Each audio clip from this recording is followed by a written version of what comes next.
Il n'y avait pas grand-chose à faire pour contrarier les plans d'Henrik Stenson dimanche. Même le petit Mozart du golfe français Victor Dubuisson n'a pas réussi à lui barrer la route. Dubuisson a tenté de suivre le rythme d'enfer du Suédois sur le premier tiers du parcours, mais s'est finalement incliné face au métronome scandinave. Stenson s'impose donc sans trembler dans le dernier tournoi de la saison et remporte la Race to Dubai haut la main. Après sa victoire dans la FedEx Cup, l'écrasante domination du Suédois est totale.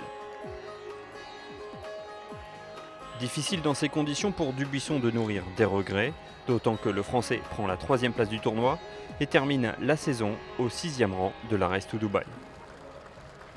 Au début, je jouais pas mal. Je fais de bons birdies, mais malheureusement après, le manque d'énergie et la fatigue m'a coûté cher sur quelques coups, notamment mon drive du 8. Bon, j'ai rien lâché aujourd'hui, hein. Je me suis accroché sur tous mes coups, mais c'était pas facile. Au 12, quand il a fait son coup donné et que moi j'ai fait un bon drive, mais qui a pris une grosse rafale en l'air et qui a fini malheureusement très mal placé dans le drive. Et lui, il a fait un coup incroyable, donné. Et là, voilà, après je pensais plus trop à la victoire, je me concentrais surtout sur lâcher aucun coup et faire de mon mieux. Avec 4 birdies sur le retour, Grégory Bourdi a rendu dimanche sa 2e belle carte du week-end, un 69 qui permet à l'élève d'Olivier Léglise de quitter Dubaï sur une bonne note. Le Bordelais sait ce qu'il lui reste à travailler pour rejoindre Dubuisson dans le top 50 mondial, au terme d'une néanmoins très belle saison. Je fais encore trop de bêtises, de petites erreurs de stratégie et un putting qui est peut-être aléatoire par moment.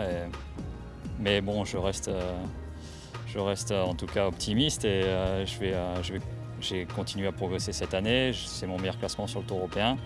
Il y a beaucoup de bonnes choses et il faut que j'aille de l'avant pour justement franchir ces paliers qui mènent tout en haut. À son avantage en Turquie, le Lyonnais Raphaël Jacquelin espérait rivaliser dans les Émirats.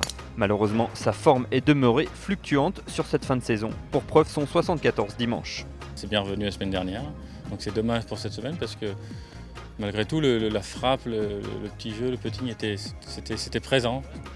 Je ne dirais pas aussi bon que la semaine dernière, mais en tout cas pas loin. Donc c'est frustrant de laisser des points glisser comme ça sur les parties. Mais il y a une victoire, donc quoi qu'il arrive, ça donne le sourire, ça c'est clair. On veut tous gagner, encore et encore, donc ça c'est fait. C'est toujours bon de renouer avec une victoire. Par contre, il faut bosser il faut essayer de scorer un peu mieux quand on frappe un peu moins bien la balle, quand on a moins de bonnes sensations. Je crois que c'est la grosse différence entre nous et les meilleurs. Comme Jacquelin, Julien Ken a ajouté un trophée à son palmarès cette année, victorieux en Italie. Ken voulait frapper un grand coup dans les Final Series et quitte Dubaï avec quelques regrets, mais aussi des objectifs de travail. Déçu du résultat, mais après sur la façon de jouer, c'est plutôt satisfait de ce que je fais. C'est un parcours pour frappeur et clairement je ne la frappe pas assez fort, donc c'est un point d'amélioration qu'il va falloir travailler cet hiver.